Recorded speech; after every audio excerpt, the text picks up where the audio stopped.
Top 10 diferenças da mitologia brasileira para o folclore brasileiro.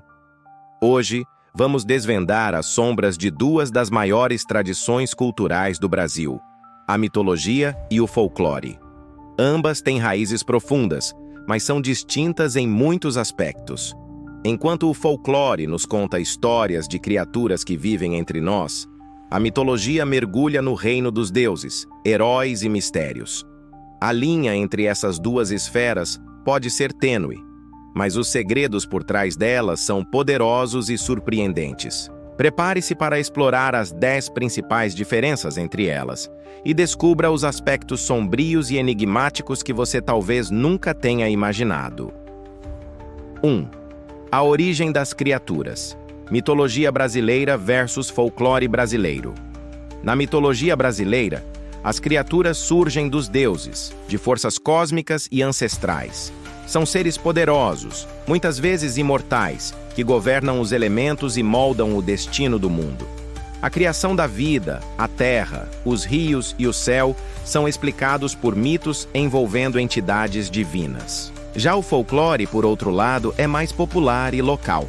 As lendas vêm da boca do povo e frequentemente têm um caráter mais terrível e imediato, trazendo criaturas como o lobisomem, a cuca e o curupira, que habitam as terras, florestas e vilarejos, não como seres divinos, mas como forças que nos alertam ou nos punem. 2. A imortalidade das entidades.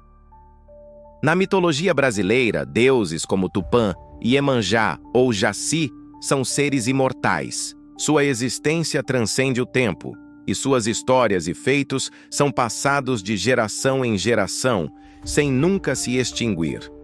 Elas explicam a origem do mundo e as leis que governam a natureza.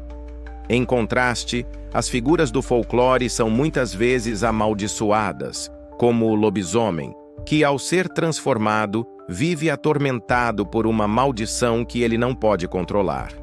Essas entidades não são imortais. Elas estão presas em um ciclo de sofrimento e punição. O folclore fala de seres que têm um destino marcado, sempre relacionado ao medo e ao castigo. 3. As divindades da mitologia brasileira versus as criaturas do folclore. Enquanto a mitologia brasileira é povoada por deuses e heróis que têm o poder de criar e destruir o mundo, como Tupã, deus do trovão, e Iemanjá, deusa do mar, o folclore é habitado por seres terrenos humanos ou quase humanos que muitas vezes têm origens trágicas. A Iara, por exemplo, não é uma deusa das águas, mas sim uma criatura que seduz e leva os homens para seu fim nas profundezas. Já a Cuca, embora tenha sido retratada em algumas versões como uma bruxa maligna, também pode ser vista como uma metáfora para os medos humanos mais profundos. Essas entidades do folclore não possuem o poder divino de moldar o universo, mas têm um controle aterrador sobre a vida humana. 4. O papel do homem. Heróis mitológicos versus vítimas do folclore. Na mitologia brasileira, o homem frequentemente assume um papel de herói. Ele interage com os deuses, luta por suas bênçãos e participa ativamente da formação do mundo.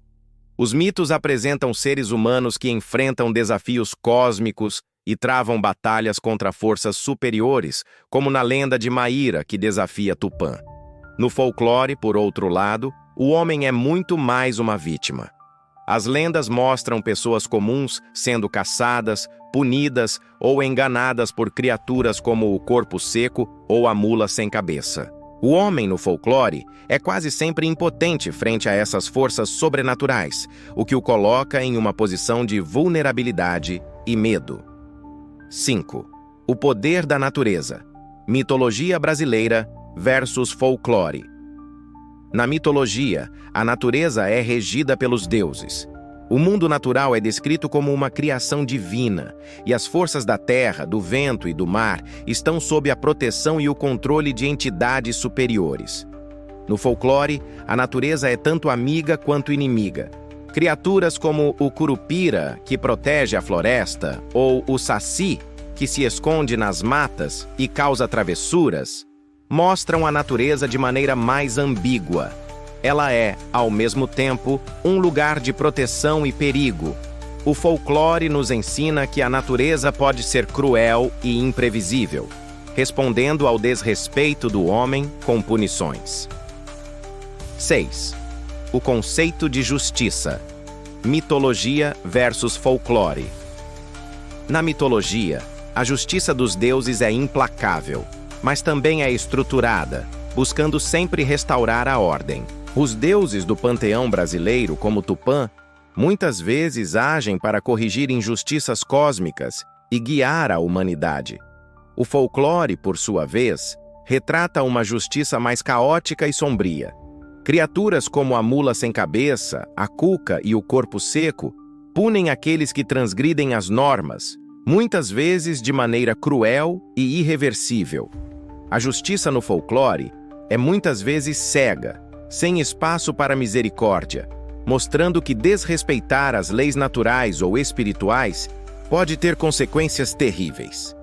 7. A função das lendas. A mitologia brasileira tem uma função explicativa. Ela busca entender o mundo e a origem dos elementos.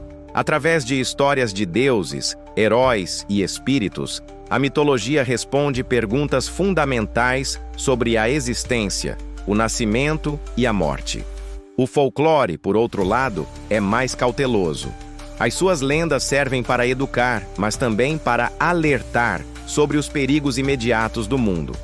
Elas funcionam como uma espécie de código moral que busca afastar os homens das ações impuras e destrutivas. O folclore é uma maneira de manter as pessoas dentro dos limites da moral e da obediência social. 8. A percepção do medo. Mitologia versus folclore. O medo na mitologia está ligado ao desconhecido e à força dos deuses, algo além da compreensão humana. O homem teme o poder ilimitado e incompreensível das entidades mitológicas, como o deus do trovão, Tupã, ou o espírito das águas, Iemanjá. No folclore, o medo é muito mais pessoal e imediato. Ele está ligado a seres próximos, que estão ao alcance das mãos, nas florestas ou nas ruas. O folclore nos coloca em contato com o mal de uma maneira mais palpável, mais tangível, e é por isso que suas histórias nos tocam de maneira tão profunda.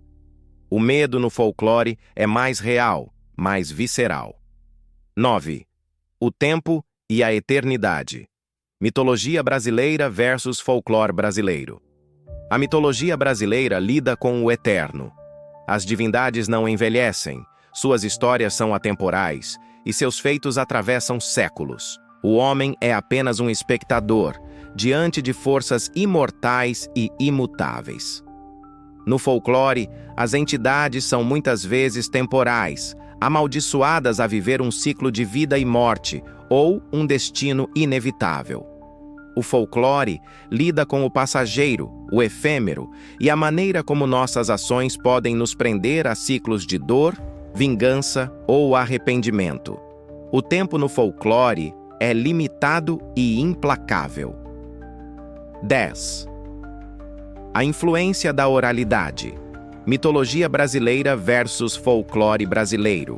A mitologia brasileira, embora sendo passada de geração em geração, muitas vezes é registrada em textos antigos, como as lendas dos índios e as narrativas africanas que foram sistematizadas com o tempo.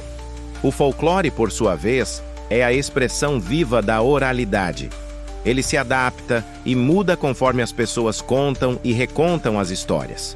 O folclore brasileiro é um fenômeno dinâmico que vive na boca do povo, e isso faz com que cada versão da lenda seja única, com variações que refletem as particularidades das regiões e das experiências dos contadores de histórias. Agora que você conheceu as principais diferenças entre a mitologia e o folclore brasileiro, fica claro que essas duas tradições têm o poder de nos conectar com o desconhecido de formas diferentes. Uma nos revela os mistérios da criação e a eternidade, enquanto a outra nos ensina a lidar com os medos imediatos e as consequências de nossas escolhas. Se você ficou intrigado e quer conhecer mais sobre esses mundos sombrios e fascinantes, não se esqueça de curtir, compartilhar e se inscrever. Comente abaixo qual dessas diferenças mais te surpreendeu. E lembre-se, as sombras que habitam nossas lendas estão sempre à espreita.